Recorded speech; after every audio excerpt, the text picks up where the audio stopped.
Se abrió el cielo, profeta, pastor, wow, esto es tremendo. por la mitad, como rasgar un velo, y descendió la mano de Dios y me trasladó al cielo. Cuando desperté estaba llorando, pidiendo una iglesia donde ir a congregarme.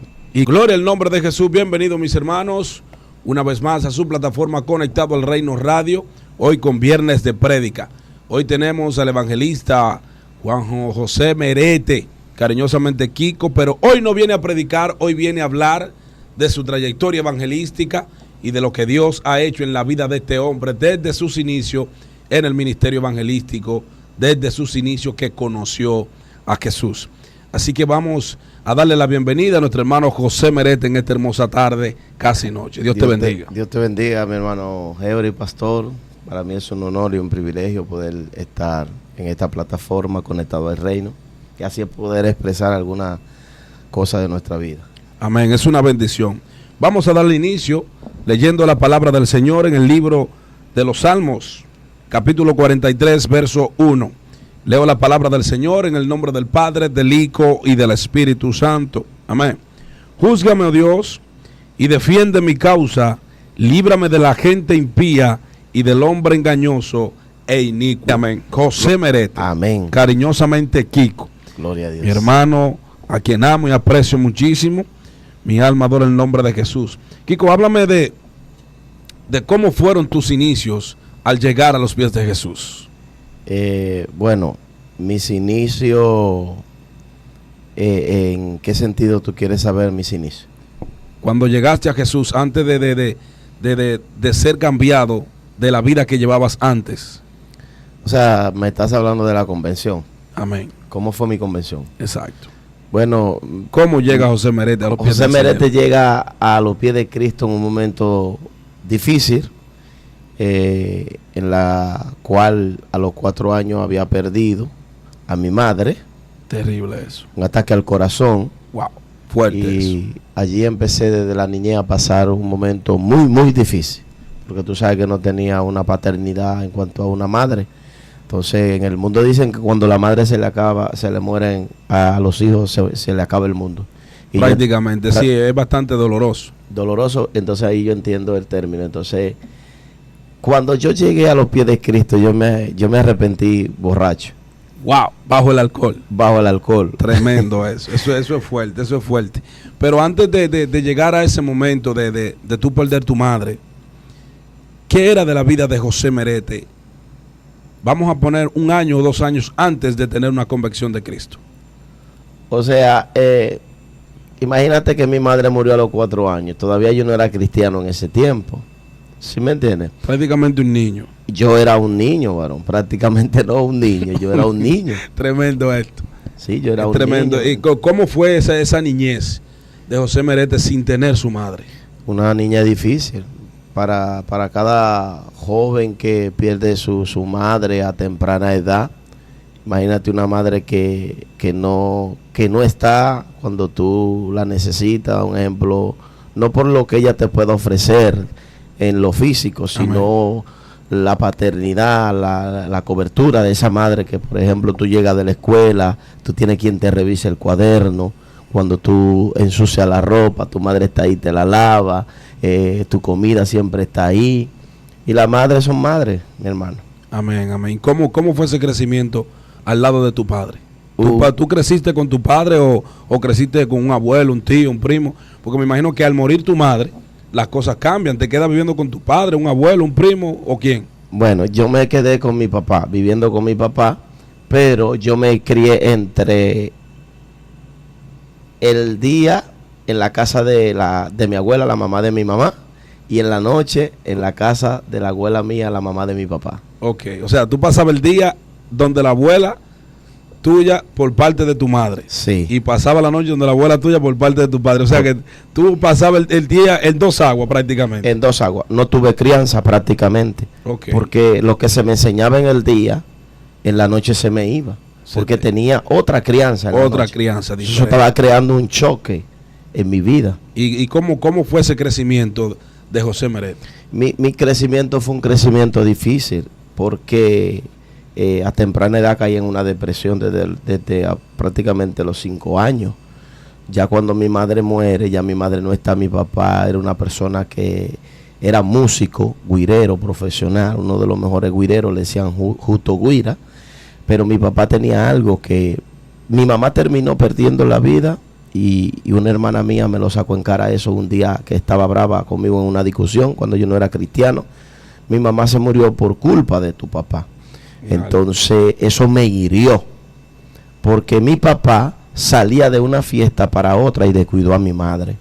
Y mi madre llevaba un tratamiento para el corazón, el cual nunca tomó. Cuando ella muere, que remueven la cama, entonces encuentran todo el medicamento del tratamiento que ella tenía que tomarse detrás de la cama. Pero una semana antes de morir, ella fue donde su comadre, donde es mi madrina, Tutica, y le dijo: comadre, yo siento morirme, porque a mí me decían Kiko. Yo siento morirme porque yo sé que Kiko va a pasar mucho trabajo. Wow. Entonces, lo único que le voy a pedir es que se haga cargo de él. Eso es tremendo, tremendo, tremendo. Tu madre prácticamente no se tomaba los medicamentos y su vida se fue deteriorando poco a poco hasta que llegó el momento de la muerte. Hasta que llegó el momento de la muerte, mi madre murió en mis manos. ¿Y cómo fue el crecimiento de José Merete en los estudios?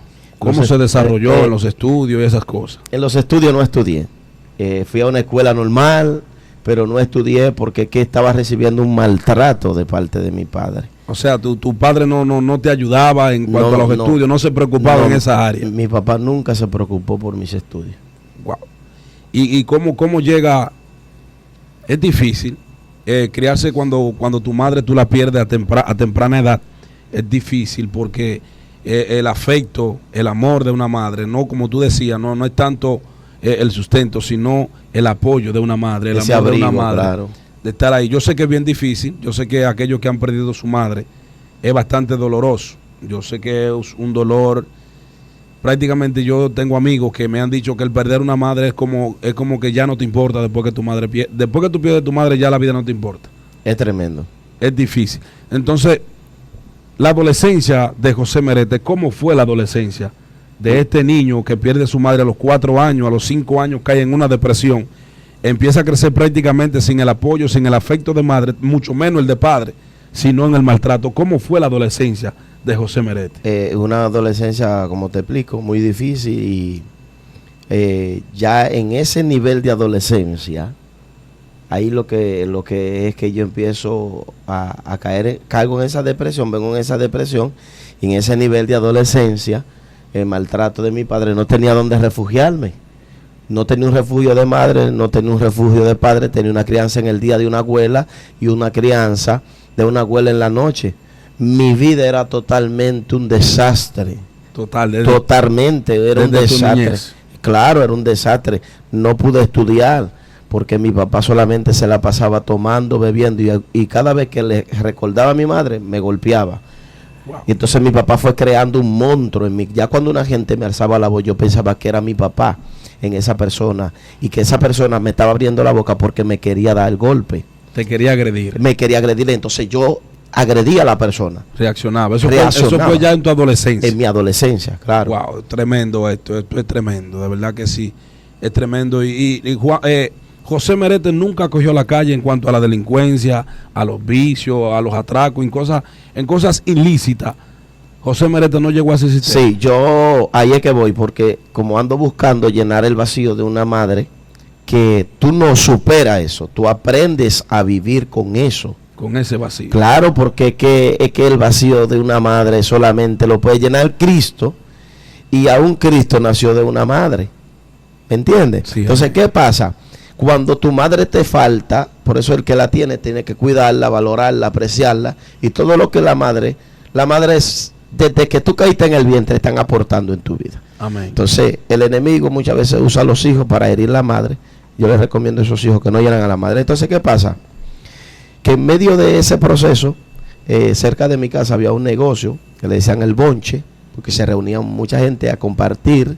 Era como un cabaret, se reunían a compartir licor, un negocio de bebida para la gente que va a estar mirando ahí, para que entienda lo que es eso. Entonces, cerca de ahí había una planta, y yo me iba ahí cuando cerraban el negocio. Yo tenía acceso a esa habitación donde estaba la planta, y eso poca gente lo ha escuchado de mí. Entonces yo buscando llenar el vacío de mi mamá, yo lo que hacía era que empecé a hueler gasolina.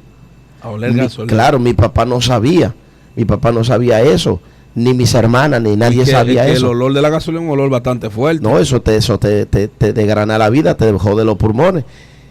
Y el enemigo me fue día tras día. Ya empecé un día, después 2 días, después 3 días, después 4 días. Era algo que yo... Lo convertiste en un hábito. En un hábito que yo no dormía si no huelía gasolina. Entonces, ¿qué pasa? Que en el transcurso de ese tiempo, cuando me pasaba eso, mis hermanas iban y me sacaban, era a una letrina. Para que la gente sepa lo que es una letrina, se usan en los campos, que no hay inodoro, sino que son de madera y de zinc. Y lo ponen en la parte de atrás del patio. Parte de atrás del patio. Hay un hoyo en la tierra, un cajón. Allí la persona hace su necesidad. Su necesidad. Porque son de varios recursos y la persona no tiene para un inodoro. Entonces le explicamos a la audiencia para que sepan lo que es. Amén. Entonces, ¿qué pasa? Siempre mis hermanas, yo sentía una voz que me perseguía, pero yo no conocía a Dios. Yo era prácticamente un niño. No, que no puede conocer a Dios, porque tú vienes de perder una madre, algo totalmente difícil.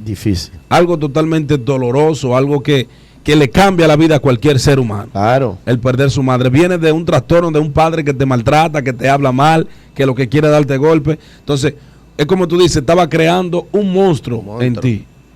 Tú te estabas refugiando en lo que es, en esa depresión empezaste con la gasolina. Empecé con la gasolina. Entonces, mis hermanas siempre iban a esa letrina y me sacaban de ahí, porque yo escuchaba una voz después que me pasaba todo eso, que huelía la gasolina, siempre iba y terminaba en la letrina, llorando, depresivo. Entonces, mis hermanas desesperadas buscándome, ¿dónde será que está Kiko? ¿Dónde será que está Kiko? Siempre iban y me sacaban de ahí, porque yo escuchaba una voz que me decía, yo te amo. Yo te amo. O sea, tú estabas marcado por el llamado desde niño. Desde niño. Dios me marcó desde niño. Tremendo esto, tremendo. Eso es algo sobrenatural. Entonces, después de tú empezar a oler la gasolina, ¿qué más acontece en la vida de José? Entonces ya ahí voy creciendo y mi vida va cambiando a otro estilo de vida, porque voy adquiriendo más conocimiento. Entonces lo que hago mi pasión era el baloncesto. Pero ¿qué pasa? Me enamoré de la mamá de mi hijo. Tengo un hijo de 24 años, me enamoré de ella.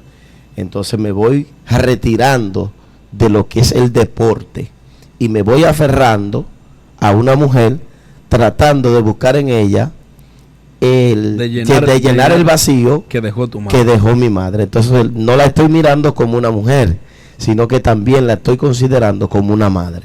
Entonces eso creó otra atmósfera y otra situación en mi vida. Tremendo esto. Tremendo. Wow, esto es tremendo. Entonces, luego de esta trayectoria, ¿qué tiempo dura en una relación con la madre de tu hijo? Duró 1 año con la madre de mi hija, con la madre de mi hijo, duró 1 año. Y después de ese año tuve una situación con un policía que ya está muerto, quiera Dios que se haya salvado, se ha arrepentido a Cristo. Tremendo. Entonces... tuve ese problema con ese policía, lo desarmé, le quité el revólver, le quité la esposa, la picoteé, el revólver lo mandé vuelto un desastre para el cuartel. Entonces, los policías, antes tú le hacías algo a un policía y ellos te mandaban un ramo de flores. Pues yo tengo 40 años, la gente me ve así joven, pero son 40 años. No, porque la misma Biblia dice, años, la Biblia dice que nosotros rejuvenecemos en el Señor. O sea que la edad aquí, uno, por ejemplo, yo tengo 40. ¿Y quién dice yo tengo 40 años? Hay gente que me dice, ¿tú te estás poniendo loco? Digo, sí, yo tengo 40. Sí, claro. 40 son 40. Antes era que una persona, 40, Dios mío, pues tú sí estás viejo, pero eso era antes. Ahora cualquier persona tiene 40 años. Sí, entonces... cualquier persona tiene 40 años. Entonces, cuando te sucede ese suceso, ¿en algún momento cae José Merete preso? No caí preso porque mi abuela, la mamá de mi mamá, llegó un policía que vivía muy cercano a ella y le llevó un ramo de flores con 2 policías más. Y le dije, ¿le vamos a matar el nieto o se lo vamos a lisiar? O sea, y es que mi familia se mete en miedo y me mandan para Santiago, para donde la familia de mi mamá. Pero ya mi esposa estaba embarazada. Entonces, es como yo decía hoy en una entrevista, que la depresión tiene niveles. Ya. Es algo, la depresión es tan profunda que así como hay hay niveles de unción de poder, así hay niveles de depresión, porque hay una depresión que deprime al hombre y el hombre llora. Hay una depresión que hace que el hombre esté cabizbajo.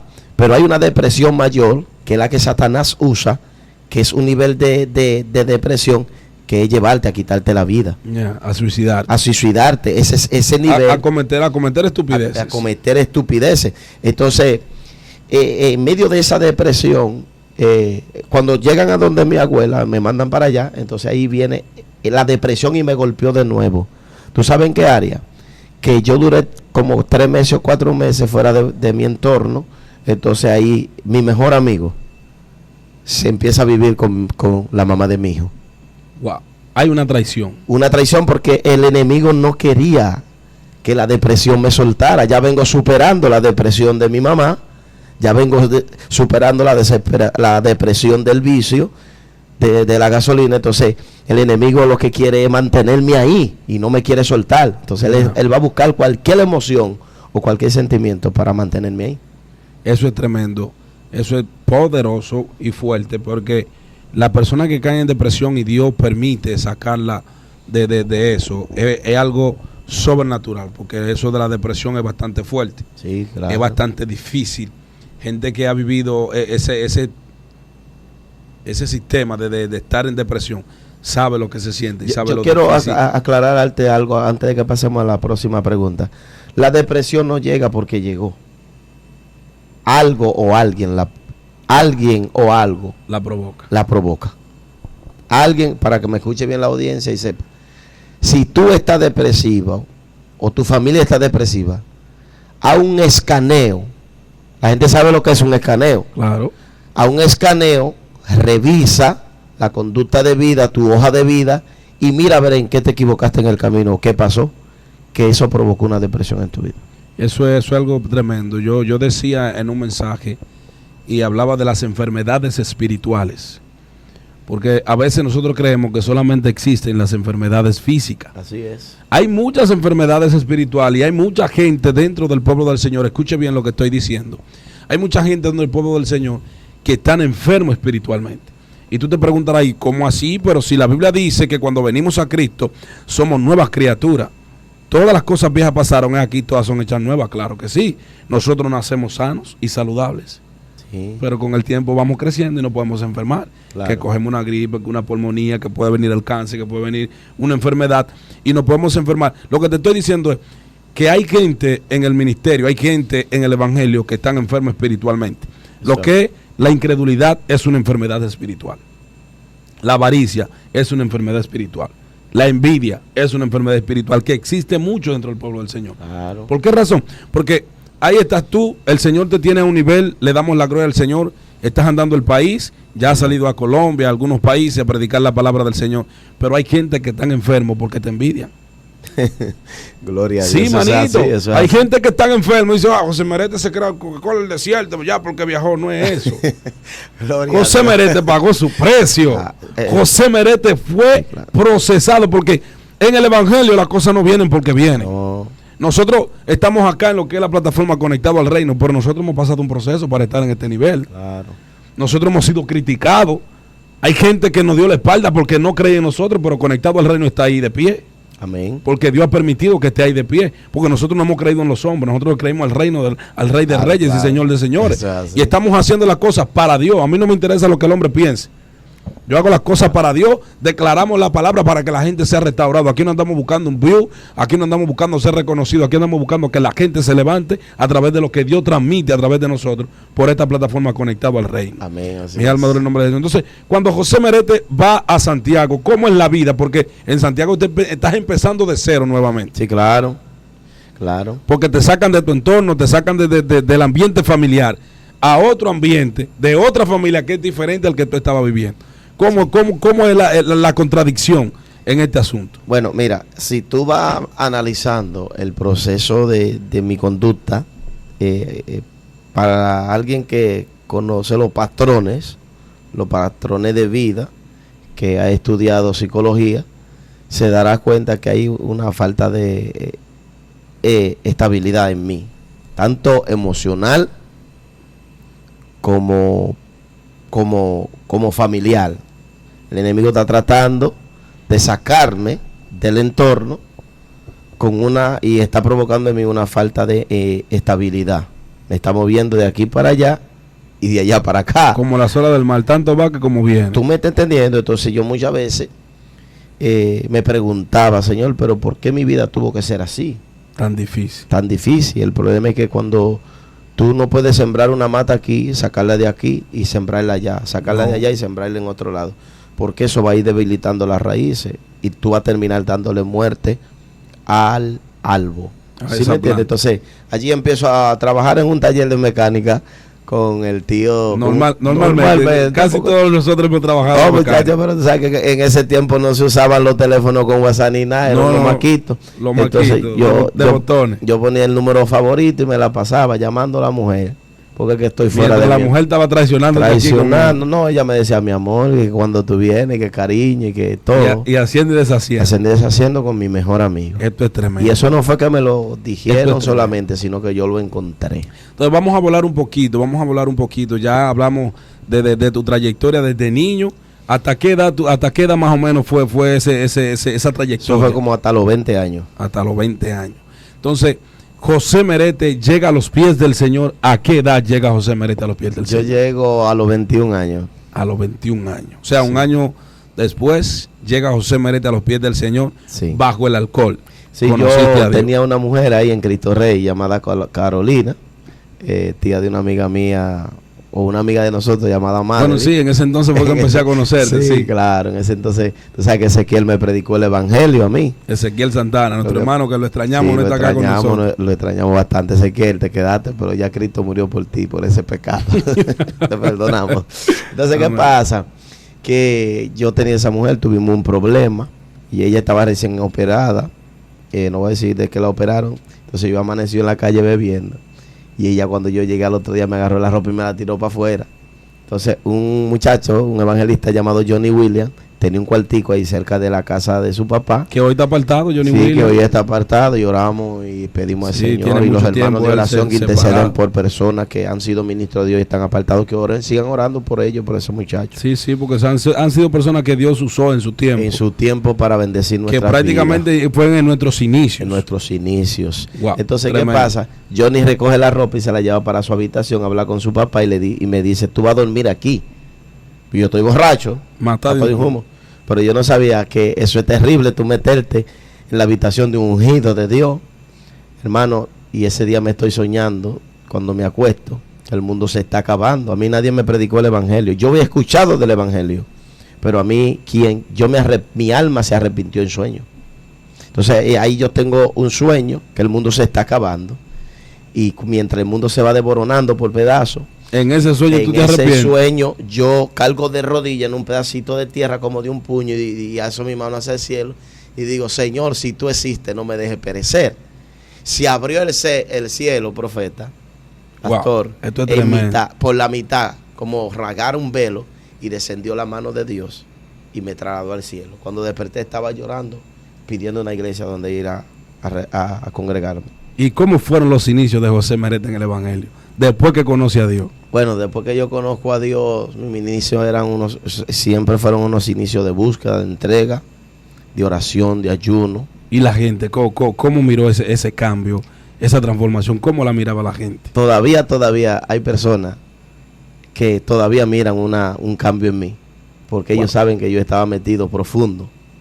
¿No? ¿Y sigue metido profundo? En un lugar profundo, amén, en un lugar profundo del mundo. Entonces cuando Dios viene y hace ese cambio, la gente quedó impactada. Mucha gente sorprendida. Mucha gente sorprendida. Wow. Es que solamente, pastor, solamente Dios podía hacerlo. Amén. No había forma. Es bastante fuerte esto, porque hay gente que no cree en los cambios. Sí, y no es que los cambios tienen proceso. No, lógico. Porque hay personas que creen que los cambios son de golpe. No. Ya cambiaste. Hay excepciones. Hay excepciones de que Dios cambia a una gente de golpe, de ahora para ahorita. Sí. Pero todos los cambios son progresivos. Son progresivos. Porque es que Dios tiene que ir depurándote. Claro, eso es así. Para tú ser militar, tú tienes que pasar un centro. Eso no es de que ven, toma la ropa y toma una pistola. No. Hay que pasar un centro. Claro. ¿Me entiendes? Eso es tremendo. Entonces, el llamado al ministerio evangelístico, ¿cómo lo recibes? Dios me hace un llamado en un ayuno. ¿A los cuántos años de ser cristiano? A los 8 meses. 8 meses ese cristiano. Sí, a los 8 meses Dios me hace un llamado. Ya yo buscaba ayuno a Dios, a los 3 meses ya yo estaba buscando a Dios en ayuno y oración. Wow, tremendo eso. Terrible, durmiendo en el piso pelado, no con colcha ni nada, en el piso pelado. Y sentí el frío del piso de madrugada, sí, tremendo. Claro, porque el Señor me dio a entender de dónde yo venía y que yo no podía tomar eso como un relajo. Yo tenía que tomarlo bien en serio. Entonces, empecé a buscar a Dios. Después de los 8 meses tuve un sueño donde el Señor se me apareció. No vi su rostro, pero sé que era el Señor porque vi esa vestidura blanca. La vestidura blanca y los hoyos de sus manos. Lo vi. Tremendo. Lo pude dilumbrar. Lo de los pies y lo de la mano. Y por eso entendí que era Él. Amén. Se me apareció y me dijo: eres mi siervo y te amo. Y te entrego discernimiento de espíritu. Te engaña a quien tú quieres. Tremendo esto. Tienes el llamado evangelístico. Wow. Pero recuerda algo: antes de tú ser evangelista, eres mi siervo. Esto es tremendo, esto es tremendo. ¿Y cómo fueron los inicios en el ministerio evangelístico? Así, ya después que tú recibes el llamado de parte del Señor, ¿cómo te recibe la gente cuando tú le empiezas a hablar de lo que Dios te habló esa noche? Mira, yo te voy a decir algo, Henry. ¿Tú sabías que Dios me bautizó a mí en Espíritu Santo y fuego antes que bautizarme en las aguas? Amén. Dios me bautizó primero en Espíritu Santo y fuego antes de llevarme a las aguas. Yo lo creo. Porque para yo bautizarme, yo duré 3 años. Peleando con Satanás, varón. Buscando a Dios. Buscando a Dios, no, porque él se dio cuenta. Él está determinado, él va a buscar a Dios. O sea, después del llamado, tú duras 3 años. 3 años. Para empezar a desarrollar. Claro. Ahí mismo está la vida de Pablo. Pablo duró 3 años preparándose y capacitándose para poder ejercer el ministerio. El llamado. El enemigo no quería que me llevaran a las aguas porque tú sabes que allí queda sepultado por completo el viejo hombre y nace el nuevo hombre. Esto es tremendo. El enemigo nunca quiere que el creyente se comprometa con ser llevado a las aguas. ¿Por qué? Porque desde que tú te sumerges en las aguas, el viejo hombre se murió, queda sepultado. Amén, así ahora es. de ti depende si tú vuelves y lo retomas. Es así, es así. Y cómo, analizando esa trayectoria tuya, muy difícil, luego venir a los pies del Señor y el Señor hacer este cambio en ti y la gente empezar a tomar las cosas en serio. Porque hay gente que en los inicios de los ministerios no creen en uno. No creen en que Dios puede usarte por la trayectoria de vida que tú traes. La gente cree que Dios no puede usarte como un vaso de honra para honrar su nombre y manifestar su gloria a través de ti o de cualquier otra persona que el Señor le plazca. Porque nosotros estamos acá y estamos para hacer la voluntad de Dios, no para hacer la voluntad de nosotros. Claro. Porque hay mucha gente dentro del evangelio que dicen: Dios no me usa, deja de hacer tu voluntad para que Dios te pueda usar. Porque si tú haces tu voluntad, Dios no puede usarte, porque tú tienes libre albedrío, Dios te da libre albedrío. Sí. Es si tú quieres que yo te use, eso no es obligado. Claro. ¿Me entiendes? Claro. Hay gente, no, que Dios me use, que yo tengo tantos años y estoy sentado en la iglesia. Revísate. A ver por qué que Dios no te está usando. Porque yo, cuando me reconcilié con el Señor, hace ya un tiempecito atrás, yo entregué al Señor mi voluntad y mi tiempo. Y empecé a hacer la voluntad de Él. Cuando empecé a hacer la voluntad del Señor, créeme que duele. Duele bastante. Hacer la voluntad de Dios duele. Duele bastante. Duele porque uno pasa un sinnúmero de procesos, la gente deja de creer en ti, muchos que decían ser tus amigos se van. Sí. Y Dios empieza, tú dices que se van, pero es Dios que empieza a limpiar y a quitarte gente. Eso es así. Y a quitarte gente. Y tú dices: pero Dios mío, pero fulano que me hacía coro me sacó los pies, me dio banda porque caí en una crisis económica. Porque la gente, cuando tiene dinero y está montado, te hacen el coro. Sí, claro. ¿Me entiendes? La gente te busca, pero cuando tú no tienes ninguno. Tremendo. Que tú tienes los labios cenizos, que no hay para comer y no sabes dónde la va a buscar. Eso es así. Nadie te hace coro. Es difícil. Entonces, háblame de esos 3 años de preparación para iniciar el ministerio evangelístico. ¿Cuándo es tu primera prédica en un altar? Mi primera prédica fue en la Plaza Zuni. En la vigilia que hacía Mateo. En la vigilia que hacía Mateo. El pastor Mateo. Mateo los amamos, con nosotros tremendo ayer, ese hombre. Mateo estuvo con nosotros ayer en San Marcos. Después de tantos años sin verlo, nos vimos. Sí, mucho tiempo. Y respetamos mucho, amamos mucho a Mateo. Sí, tremendo hombre de Dios. Me tocó predicar ahí cuando el primer día cuando me bautizaron, me tocó ahí mi primera prédica. Y estando yo predicando ahí en la Plaza Zuni, recuerdo que Mateo me había llamado para que predique hoy, prepárate. Nada, me preparé en el Señor en ayuno y oración. Digo, ya yo venía de ayuno y oración, ya yo estaba sometido en la sala, me preparé en oración y en la palabra. Y había un descarriado, recuerdo yo, en un hotelito que hay por ahí. Sí, sí. Donde dicen los platanitos. Sí, todavía está ahí. Que remodelado está. Ellos lo remodelaron y le hicieron gratis. Ya no hay platanito porque no hay un plátano por parte. No hay un plátano por parte. Yo no veo plátano ahí. Ahí no hay, ya no hay. Creo que la gente le dice el platanito. Entonces, había un muchacho descarriado y yo estaba hablando del profeta Elías. Me recuerdo yo mi primera prédica. Hablando del profeta Elías, cuando hizo descender el fuego del cielo. Varón. Y salió el descarriado de ahí, de ese hotel. Porque él vivía como por ahí, cerca por ahí, no sé. No, porque por ahí hay un barrio, un hoyo. Sí, hay un barrio, un hoyo por ahí. Tremendo eso. Y salió con un libro en la mano. Yo le había dicho al Señor, Señor, tú sabes que yo no sé de letra. Y yo necesito que tú me regales el libro. Yo le había dicho al Señor, toca personas que me regalen el libro. Y en esa prédica, esa es mi primera prédica, ese día, salió ese muchacho descarriado a reconciliarse con Dios y a regalarme un libro. Y el libro se llamaba con el título Creciendo de Fe en Fe. Wow, qué tema. Y me impactó el libro, pero esa vida que me gané para Cristo. En tu primera prédica. En mi primera prédica. Allí empezó el llamado. Es tremendo esto. Sí, yo participé de esas vigilias. Y créeme que en Puerto Plata no había una vigilia más poderosa que la que el pastor Mateo dirigía. De antemano le hacemos un llamado a Mateo y a todos los pastores que sientan volver a las vigilias en los parques y a los cultos, hace falta. Los parques, a los pastores que le den el permiso a los miembros, que si tienen alguien que quiere levantar un culto en una esquina, apóyelo, porque es que la juventud se nos está perdiendo y necesitamos gente que lleve el evangelio al aire libre. Sí, eso está haciendo falta. Yo recuerdo que aquí en Puerto Plata se hacían unos cultos en las villas, en el parquecito tremendo. También se hacían unos cultos en el parquecito del hospital. Pero después que ya remodelaron estos dos parques, los cultos desaparecieron. Y no es obligado el culto en los parques. Vamos a coger una calle, pedir un permiso en el ayuntamiento, que el ayuntamiento te lo va a ceder. Claro. ¿Me entiendes? Esas actividades se han perdido. Ya, Lema, en su más gran mayoría de las iglesias, se han perdido las actividades. Yo me gocé con una actividad que hizo nuestra hermana Giovanni, de aquí abajo, de Aguas Negras. Sí. Que hizo una campaña, varón, en la calle. Yo tenía tiempo que no me gozaba en una campaña en las calles. Yo pude ir el segundo día. Y eso fue tremendo. Tremendo el apoyo masivo de las iglesias de la parte baja. Tremendo. En la calle, varón, predicando la palabra y a tempranas horas evangelizando el área. Muy fuerte. Eso se ha perdido en el pueblo del Señor. Sí, se ha perdido. Eso se ha perdido. Entonces, tu primera prédica, te regalan un libro y te ganas una alma. Sí. ¿Cómo empezó a creer la gente en José Merete en ese entonces? Mira, ¿cómo te veían mayormente los líderes, los pastores? ¿Cómo te veían? Ya los pastores empezaron a verme con, wow, Dios está levantando un ministerio en la ciudad. Vamos a invitar a ese muchacho, ese joven que se llama Merete, tiene un buen mensaje. Dios lo está usando en sanidad, en liberación. Ya los pastores se enfocaron y dijeron, este ministerio hay que ayudarlo.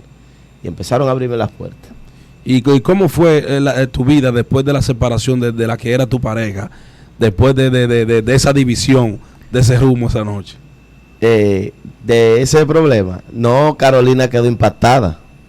Porque ella sabía que solamente Dios podía hacerlo. Dios podía cambiar. Solamente Dios, varón. Amén. Solamente era Dios. Entonces Carolina tiene una madre que es cristiana, se llama Iris. Saludamos a Iris. Y María, que es cristiana. Johnny también, su hermano. Sí, tremendo. Y esa familia se ha arrepentido mucho. Sí, yo recuerdo que habíamos una generación de jóvenes. Ella no está en los caminos, está apartada, pero estamos orando al Señor para que el Señor amén, le dé la oportunidad y ella pueda ir con su esposo a la iglesia. Amén, sí, es bastante fuerte. Que yo conozco gente de nuestra generación, de nuestros inicios, sí, que hoy en día están apartados. Gente que nosotros lo vimos, que Dios lo usó, aunque Dios no lo usaba a nosotros todavía porque estábamos empezando. Teníamos esa sed, esa hambre de buscar a Dios. Tremendo. Que parábamos más en el monte que en los barrios. Ay, sí. Es tremendo esto. Pero es maravilloso, mis hermanos. Yo sé que va a haber una segunda parte de la historia y de la vida del ministro evangelista José Merete, que gracias al Señor ya Dios lo ha llevado a unos niveles, a Dios a la gloria, pero amén, ha pagado un precio. Créame que yo lo conozco desde sus inicios, no desde su niñez, sino desde cuando inició en el Evangelio. Lo conozco, el Señor me permitió conocerlo y compartir con él en muchas áreas y en muchos momentos difíciles de su vida. Gloria Pero a Dios. créanme, mis hermanos, que ha sido una bendición poder compartir estos minutos. Tenemos una segunda parte de esta entrevista, no se la pierda, que tenemos una segunda parte de esta entrevista donde nuestro hermano José Merete va a seguir ampliando, porque hay mucha tela que cortar en la historia de este hombre que Dios usa en gran manera. Créame que sí, y me gozo. Fui a una actividad y me gocé viéndolo predicar, porque yo dije, wow, el hombre que nadie creía, que la gente lo rechazaba, hoy en día andan detrás de él buscando Gloria a una Dios. palabra del Señor. Mi hermano, despídete. Amén. Dios me les bendiga mucho de manera especial y que la paz del Señor sea con cada uno de mis hermanos. Amén, mis hermanos. Dios les bendiga, Dios les guarde. Esto fue Viernes de Prédica con el testimonio y la historia de vida de nuestro hermano evangelista José Merete, cariñosamente Kiko. No se pierda la segunda parte que viene por ahí. Se despide de usted su hermano evangelista Jeffrey Torres. Dios les bendiga, Dios les guarde. Shalom.